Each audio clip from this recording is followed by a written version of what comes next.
ہم ان مسائل ضروری کی طرف آئے جن کا ذکر اوپر کیا گیا ہے، خدمت خلق، راست بازی، ایثار کی ضرورت وغیرہ وغیرہ۔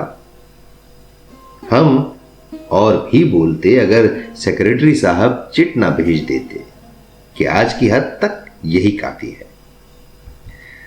اب آپ تھک گئے ہوں گے، آخر ہم نے خدائے سخن لسان العصر فردوسی اسلام استاد ذوق رحمۃ اللہ علیہ کے اس مصرے پر بات ختم کر کے بیٹھ گئے۔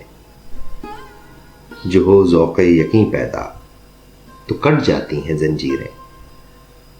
اس تقریر پر بہت جگہ تالیاں پٹی، اکثر تو ہمیں بے موقع معلوم ہوئی۔ کچھ طالب علموں نے منہ میں انگلیاں دے کر سیٹیاں بجائیں، جیسی سینماؤں میں معیاری اور سنجیدہ فلموں پر اظہار پسندیدگی کے لیے بجائی جاتی ہیں۔ بعضوں نے بینچ بجائے اور فرش پر پاؤں سے مسلسل تھاپ دی، لیکن ہمارے نزدیک اس میں ہماری کچھ خوبی نہیں۔ کسی نے سچ کہا ہے کہ قبول سخن خدا داد چیز ہے۔ ہم نے اپنی تقریر میں جو زور راست بازی کی خوبیوں پر دیا تھا، اس کا اثر تو فوراً ظاہر ہوا۔ سیکریٹری صاحب نے آخر میں شکریہ کی تقریر کی تو اس میں حاضرین کو بتایا کہ اصل میں صدارت کے لیے ہم نے ڈپٹی کمشنر صاحب کو بلایا تھا، چنانچہ اعلان اور دعوت ناموں میں انہی کا نام ہے، لیکن ایک دن پہلے انہوں نے انکار کر دیا۔ ہم نے کچھ اور لوگوں سے رجوع کیا، ہر ایک نے کچھ نہ کچھ عذر کیا، آخر انشاءاللہ صاحب مل گئے۔ ان کی ذات محتاج تعارف نہیں، ان کی غزلیں اسکولوں کے نصابوں میں داخل ہیں، کمر باندھے ہوئے چلنے کو یہاں سب یار بیٹھے ہیں وغیرہ وغیرہ۔ اس موقع پر ایک صاحب لپک کر آئے اور ان کے کان میں سرگوشی کی کہ ارے انشاءاللہ خان انشاء کو مرے تو بہت دن ہوئے، یہ آج کل کے ادیب ہیں، ابھی زندہ ہیں۔ سیکریٹری صاحب سے غلطی تو ہو گئی تھی، لیکن انہوں نے کھنکھار کر صورتحال کو بڑی خوبصورتی سے سنبھال لیا۔ فرمایا، ہاں تو میں کہہ رہا تھا کہ ہمارے مہمان گرامی کی ذات ستودہ صفات کسی تعارف کی محتاج نہیں، یہ آج کل کے ادیب ہیں اور ابھی زندہ ہیں۔ انہوں نے بہت سے ناول لکھے ہیں، ڈرامے لکھے ہیں جو گھر گھر میں پڑھے جاتے ہیں۔ بہرحال ڈپٹی کمشنر صاحب کے نہ آنے کا ہمیں افسوس ہے، اور آپ کا۔ یہاں رک کر انہوں نے ایک صاحب سے ہمارا صحیح نام پوچھا، یعنی ابن انشا صاحب کا ہم شکریہ ادا کرتے ہیں کہ باوجود اپنی مصروفیات کے یہاں تشریف لائے۔ حاضرین سے ہم معذرت خواہ ہیں کہ صدارتی تقریر کی وجہ سے جلسہ ذرا طویل ہو گیا اور انہیں سواری حاصل کرنے میں ذرا دقت ہوگی۔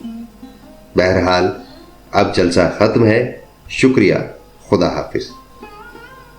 ایک زمانہ تھا کہ معاشرے میں شاعر ادیب کی کچھ حیثیت نہ تھی، پھرتے تھے میر خار کوئی پوچھتا نہ تھا۔ غالب جیسے بھی ڈپٹی کمشنروں کی شان میں قصیدے لکھتے اور ان کے دربار میں کرسی پانے پر فخر کرتے مر گئے۔ بارے اب ان کے بھاگ کھلے اور یہ ڈپٹی کمشنروں کے نعم البدل قرار پائے۔ پرانا زمانہ ہوتا تو ڈپٹی کمشنر کے انکار کرنے پر تحصیلدار صاحب کو تکلیف دی جاتی، وہ نہ ملتے تو تھانے دار صاحب مل جاتے، اور بی ڈی کے چیئرمین تو کہیں گئے نہیں۔ اب سب کو نظر انداز کر کے کسی خالی خولی ادیب کو بلانا اور کرسی صدارت پر بٹھانا ایک بڑی بات ہے۔ اب بھی کوئی کہتا پھرے کہ ہمارے ہاں علم یا اہل علم کی قدر نہیں تو حیف ہے۔ دوسرا نقطہ یہ ہے کہ جب ڈپٹی کمشنر کی جگہ شاعر ادیب استعمال ہو سکتا ہے تو اس بات کی راہ بھی کھل گئی ہے کہ ہم کسی مشاعرے میں نہ جا سکیں تو جلسے والے کسی ڈپٹی کمشنر سے غزل پڑھوا لیں۔ ہمارے لیے تو غزل وزل کہنا مشکل بھی ہے، ان لوگوں کے لیے مشکل بھی نہیں۔ اپنے پی اے یا کسی ماتحت افسر سے کہہ دیا کہ ڈرافٹ پیش کرو اور ہمارا تخلص ڈال دینا، ہم دستخط کر دیں گے، اور ہاں الفاظ مشکل نہ ہو اور ذرا خوش خط لکھی ہوئی ہو۔